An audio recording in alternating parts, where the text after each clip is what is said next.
ಶಾಸಕರು ತಕರಾರು ತೆಗೆದಿದ್ರು. ಯಾಕೆಂದ್ರೆ ಈಗ ಹೇಳಿದಾಗ ನಿಮಗೆ ದೊಡ್ಡ ಅಮೌಂಟ್ ಬರ್ತಪ್ಪ ಅಂದ್ರೆ ಅದರಲ್ಲಿ ಪರ್ಸೆಂಟೇಜ್ ಇವತ್ತು ಮತ್ತೆ ಹೆಚ್ಚು ಬರ್ತದೆ ಅನ್ನೋ ಕಾರಣಕ್ಕಾಗಿ ನಮ್ಗೆ ಅನುದಾನ ಕೊಟ್ಟಿಲ್ಲ, ನಾವು ಡೆವಲಪ್ಮೆಂಟ್ ಮಾಡಿಲ್ಲ ಅಂತ ಹೇಳುವಂಥ ಆರೋಪಗಳು ನಾವು ಕೇಳ್ತಾ ಇರ್ತೀವಿ. ಮತ್ತು ಮಾಡಿದಾರೆ ಆರೋಪ.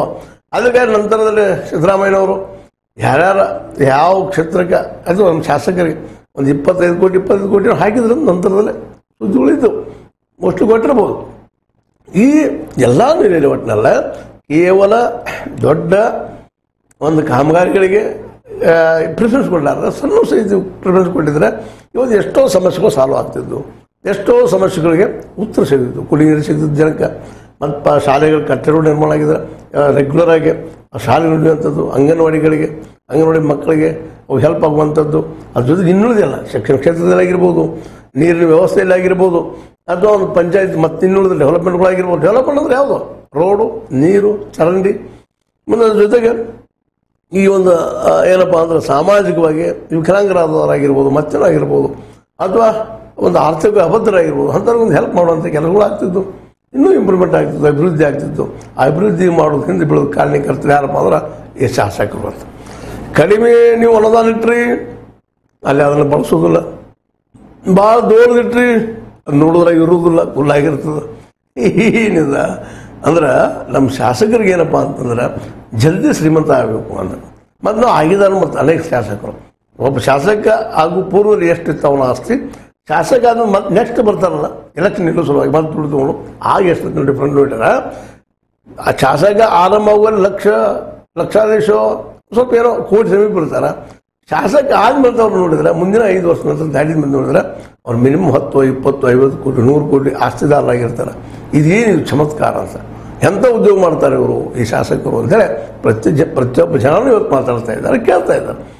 ಇವತ್ತಿನ ಈ ದೇಶದ ಅಭಿವೃದ್ಧಿ ಆಗಲಾರದಕ್ಕೆ ಇಲ್ಲಿಯ ಭ್ರಷ್ಟಾಚಾರ, ಈ ದೊಡ್ಡ ದೊಡ್ಡ ಅವ್ಯವಹಾರಗಳಲ್ಲಿ ಕಾರಣ ಅಂತ ಸ್ಪಷ್ಟವಾಗಿ ಅನೇಕ ಹೋರಾಟಗಳು ಮಾಡ್ತಾ ಇದ್ದಾರೆ ಜನ.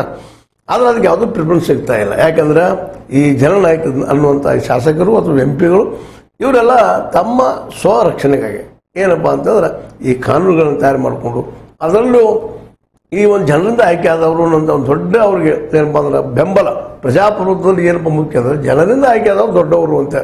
ಆಲ್ರೆಡಿ ನೀವು ನೋಡಿದ್ರಿ, ಚರ್ಚೆನೂ ಆಗಿದ್ದವು.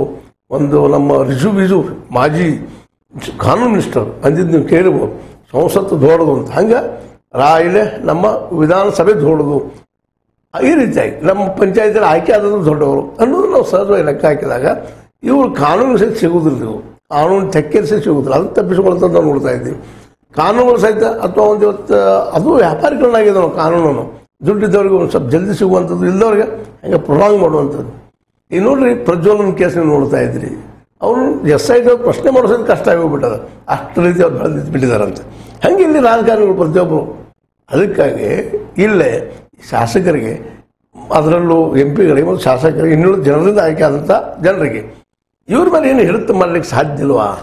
ಸಿದ್ದರಾಮಯ್ಯನವ್ರಿಗೆ ಇವ್ರ ಮೇಲೆ ಈ ಕೆಲಸ ಮಾಡಲೇಬೇಕಪ್ಪ ನೀವು ಅಂತ ಹೇಳುವಂಥ ಶಕ್ತಿ ಇಲ್ವಾ ಅಂತ. ಯಾಕಂದರೆ ಭಾಳಷ್ಟು ನಾವು ವಿಚಾರ ಮಾಡಿದಾಗ ಈ ವ್ಯವಸ್ಥೆಯನ್ನು ನೋಡ್ಕೊಂಡಾಗ ಭಯಾನ ಉಣಿಸ್ತದೆ. ಹೌದಲ್ಪ, ನಮ್ಮ ಕೈಗಳಿನವ್ರು ಏನು ಹೇಳಿಕ್ಕೆ ಸಾಧ್ಯ ಇಲ್ಲ ನಾವು ಅನ್ನುವಂಥದ್ದು. ಇದಕ್ಕೆ ಕಾರಣ ಅಂದ್ರೆ ನಾವು ಹೇಳಿದ್ನಲ್ಲಿದೆ, ಈಗ ಈ ಒಂದು ನಮ್ಮ ಸಂವಿಧಾನದಲ್ಲಿ ಇನ್ನೂ ಎಲ್ಲೋ ದೋಷಗಳಿದ್ದಾವೆ, ಏನೋ ಸಂಶಯ ಬಂದರೂ ಸಹಿತ ಅದರಲ್ಲಿ ದೋಷ ಇಲ್ಲ, ನಾವು ಪಾಲನೆ ಮಾಡೋದ್ರಲ್ಲಿ ದೋಷ ಇಲ್ಲ. ಹೌದಪ್ಪ, ಇಂಥ ತಪ್ಪು ಮೇಲೆ ಶಿಕ್ಷೆ ಅಂತ ಐತಿ. ಆ ಶಿಕ್ಷೆನ ಹೆಂಗೆ ತಪ್ಪಿಸ್ಕೋಬೇಕು ಅನ್ನುವಂಥದಕ್ಕೆ ಅನೇಕ ಹಾಗೆ ಹುಡುಕೊಡುತ್ತಿರುವಂಥ ನ್ಯಾಯಾಲಯಗಳಿದ್ದಾವಂತ. ಈ ಪ್ರಜ್ವಲ್ ಮಾಡಿದಂಥ ಕೆಲಸವನ್ನು ಒಬ್ಬ ಜನಸಾಮಾನ್ಯ ಮಾಡಿದರೆ ಎಷ್ಟೊಳಗೆ ಅವ್ರು ಒಳಗಿರ್ತಿದ್ರು, ಮತ್ತೇನೋ ಆಗ್ತಿತ್ತು. ಈಗ ಶಿಕ್ಷಣ ಘೋಷಣೆ ಆಗ್ತಿತ್ತು, ಶಿಕ್ಷಣ ಸಹಿತ ಘೋಷಣೆ ಆಗ್ತಿತ್ತು ಏನೋ. ಆದರೆ ಇವತ್ತು ತಿಮ್ಮಿಗಳು ದೊಡ್ಡದಿರುವುದರಿಂದಾಗಿ ಅದು ಸಿಗ್ತಾ ಇಲ್ಲ ಕೈಗೆ ಅಂತ. ಅಂದರೆ ದಾರಿ ತಪ್ಪಿಸುವಂಥ ಹಾಗೆ ಸಾಕಷ್ಟು ಹೇಳಿಕೊಡುವಂಥ. ಹೌದಪ್ಪ, ಅತ್ಯಾಚಾರ ಇದ್ದಾನೆ, ಮಾಡಿದ ಸಾಕ್ಷಿ ಅದಾವ ಅಂತ ಶಿಕ್ಷೆ ಸರಳ. ಆದರೆ ಇಲ್ಲ ಶಿಕ್ಷೆ ಹಾಗೂ ಸಾಧ್ಯಗಳಿಲ್ಲ. ಮಕ್ಕ ಬ್ಲರ್ ಅದ್ರಿ, ಅವನ ಇದ್ದಾನೆಲ್ಲೋ ಗೊತ್ತಿಲ್ಲ ಅನ್ನುವಂಗೆ ತಪ್ಪಿಸ್ಕೊಳ್ಳೋ ಆದಿಗೂ ಶುರು ಆಗಿಬಿಟ್ಟಿದ್ದಾವೆ. ಎಲ್ಲ ಒಪ್ಪಿತವಾದಂಥ ಒಂದು ಕ್ರಿಯೇಪ ಅನ್ನುವಂಥದ್ದು ಹಿಂಗೆ ಪ್ರತಿಯೊಂದು ಫೀಲ್ಡಲ್ಲಿ ಜಸ್ಟ್ ನಿಮ್ಗೆ ತಿಳಿಲ್ಲ ಅನ್ನೋ ಕಾರಣಕ್ಕೆ ನಾನು ಹೇಳ್ತಾ ಇದ್ದೀನಿ. ಉದಾಹರಣೆ ಇದನ್ನು ಇನ್ನೂ ಕ್ಷೇತ್ರದ್ದು ನಾನು ತುಳುಗು ಮಾಡಿ ನಮ್ಗೆ ಏನು ಸಾಕ್ಷಿಯಪ್ಪ ಅಂದಾಗ ಸಾಕ್ಷಿ ಸಿಗುವುದಿಲ್ಲ, ಸಾಕ್ಷಿನ ಮುಚ್ಚಾಕಿರ್ತಾರೆ. ಇನ್ನೊಂದು ನಿಮ್ಗೆ ದೊಡ್ಡ ಉದಾಹರಣೆ ಕೊಡುವಂಥದ್ದು ಏನಪ್ಪ ಅಂತಂದರೆ, ಬ್ಯಾಂಕ್ಗಳಲ್ಲಿ ಸಾಲ ಲಕ್ಷಾವಧಿ ಗಂಟೆ ಓದಿದ್ದಾರೆ, ಸಾವಿರಾರು ಕೋಟಿಗಳಲ್ಲಿ ಓದಿದ್ದಾರೆ ಜನ. ಇಲ್ಲಿ ಕಾರ್ಪೊರೇಟ್ಗಳು ಅವರು ಸಾಲ ತೊಗೊಂಡಿದ್ದನ್ನು ಅದು ರಿಟರ್ನ್ ಅಪ್ ಮಾಡಿ ಆ ಹಾಳಿನ ಹರಿದಾಗಿ ಹೋಗಿಬಿಟ್ಟಿದ್ದಾರೆ. ಇವತ್ತು ನಾಳೆ ನೆಕ್ಸ್ಟ್ ಬಂದವಾಗ ಅದು ಹಾಳಿ ಸಿಗುವುದಿಲ್ಲ. ಎಲ್ಲಿ ಹೊತ್ತಬಹುದು? ಅದು ನಿಮ್ಗೆ ದಾಖಲೆ ಸಿಕ್ಕಾಗ ನೀವು ಎವಿಡೆನ್ಸ್ ಸಿಕ್ಕಾಗ ನೀವು ಕ್ರಮ ತೊಗೊಳ್ಬೇಕಾಗ್ತದೆ. ಎವಿಡೆನ್ಸ್ ಸಿಕ್ಕಲಿಕ್ಕೆ ಏನು ತೊಗೊಳ್ತೀರಿ ನೀವು? ಹಂಗೆ ಇಲ್ಲೂ ಪರಿಸ್ಥಿತಿ. ಅಂದರೆ ಒಟ್ಟಾರೆಯಾಗಿ ಈ ಸಣ್ಣ ಸಣ್ಣ ಅಭಿವೃದ್ಧಿ ಕಾರ್ಯಗಳನ್ನು